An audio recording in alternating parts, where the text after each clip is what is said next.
नमस्कार दोस्तों। आज हम बोलेंगे रामधारी सिंह गुप्ता खंड एक। प्रतिलेखन संख्या 19 80 वर्ड पर मिनट की स्पीड से डिक्टेशन स्टार्ट होगी 5 सेकंड बाद।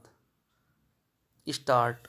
महोदय, जब तक अहिंदी भाषी हिंदी को हृदय से स्वीकार नहीं करते तब तक वह राष्ट्रभाषा का स्थान नहीं पा सकती, और यह तभी हो सकता है जब वे यह समझे कि इसमें उनका भी योगदान है और उन्होंने इससे केवल लिया ही नहीं बल्कि इसे कुछ दिया भी है, और उन पर कोई दूसरी भाषा लादी नहीं गई है बल्कि यह उनकी ही भाषा है।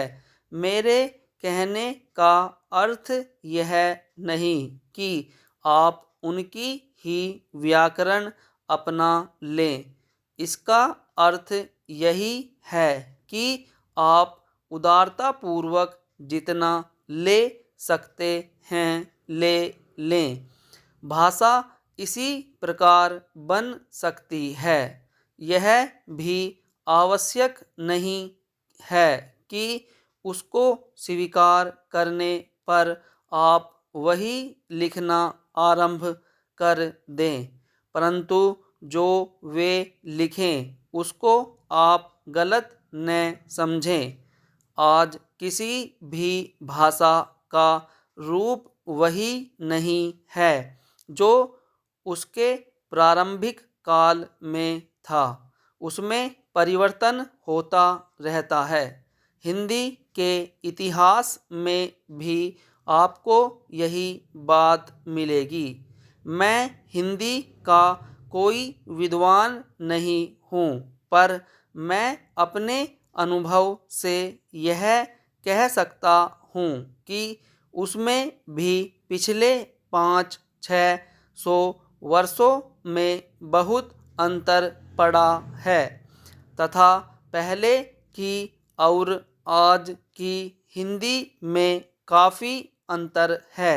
इसलिए नवयुग में जब वह देश की भाषा बनने जा रही है तो उसमें थोड़ा अंतर करना भी पड़े तो वह स्वीकार कर लेना चाहिए, जिससे उसका अन्य प्रदेशों के लोगों के साथ मेल बैठ जाए।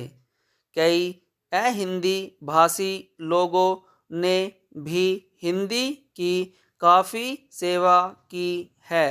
आपके राज्यपाल महोदय अहिंदी भाषी हैं और इन्होंने अपनी भाषा की बड़ी सेवा की है। यह भी हिंदी के पक्ष में थे और इन्होंने बड़ा योग दिया, जिसके कारण हम संविधान सभा में सफल हो सके। इनका भी यही विचार है जो मेरा है। मैं चाहता हूँ कि इनको भी हिंदी की सेवा करने का अवसर दिया जाना चाहिए। उसका फल हिंदी के लिए और देश के लिए अच्छा ही होगा। मानपत्र में आपने संस्कृत के संबंध में कहा है। मैं मानता हूँ कि हमारे देश में संस्कृत का अध्ययन आवश्यक है, क्योंकि देश की सभी भाषाओं का स्रोत वही भाषा है। संस्कृत से हमारा संबंध अटूट है। इसकी पढ़ाई लिखाई कम हो गई है।